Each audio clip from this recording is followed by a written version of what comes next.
Hi, I'm Greg Lavardera. I'm an architect, and I've been publishing um, modern house plans since about 2003. Um, Back then, I was frustrated by what I felt was the lack of design quality in the stock plan industry. The house plans that were offered on the market were very mediocre, status quo, traditional, weak traditional, not even well-designed traditional.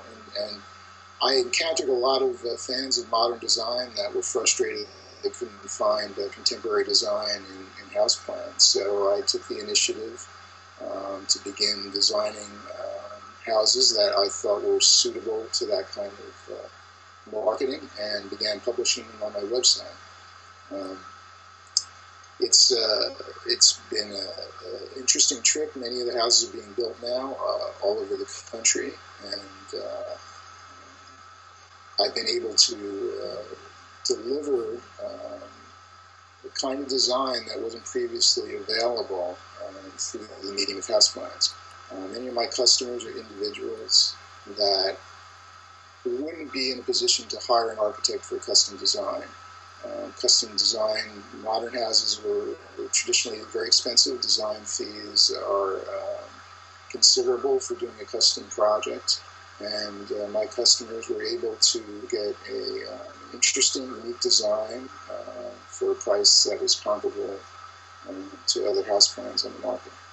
Now, you're working right across the country with these plans? I've had customers all over the United States and in Canada, actually. So there are houses built in Colorado, Vermont,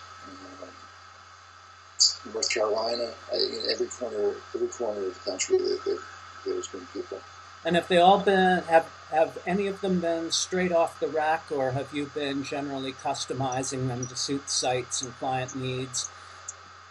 Most of them have been, at least as far as the sales, have been off the rack, although there's some degree of customization that happens in the field with almost every project.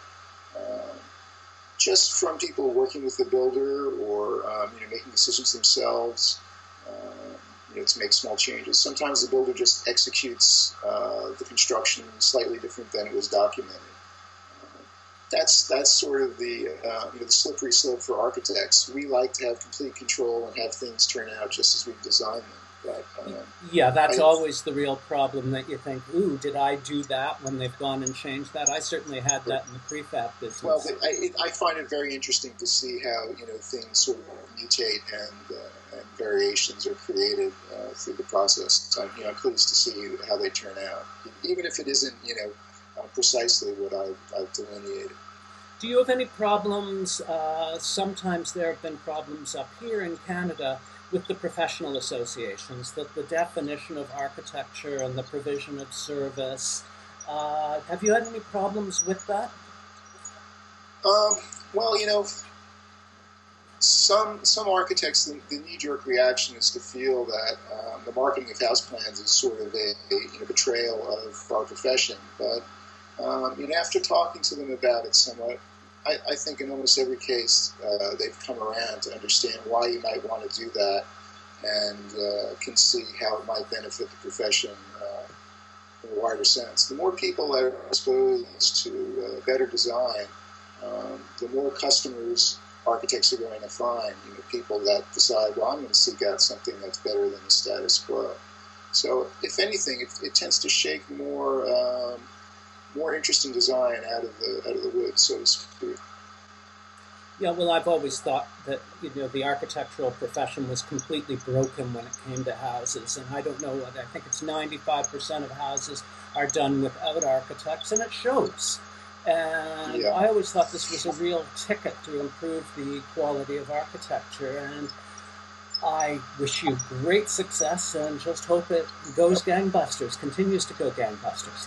Thank you, Lloyd. Thank you very much for this. Take care.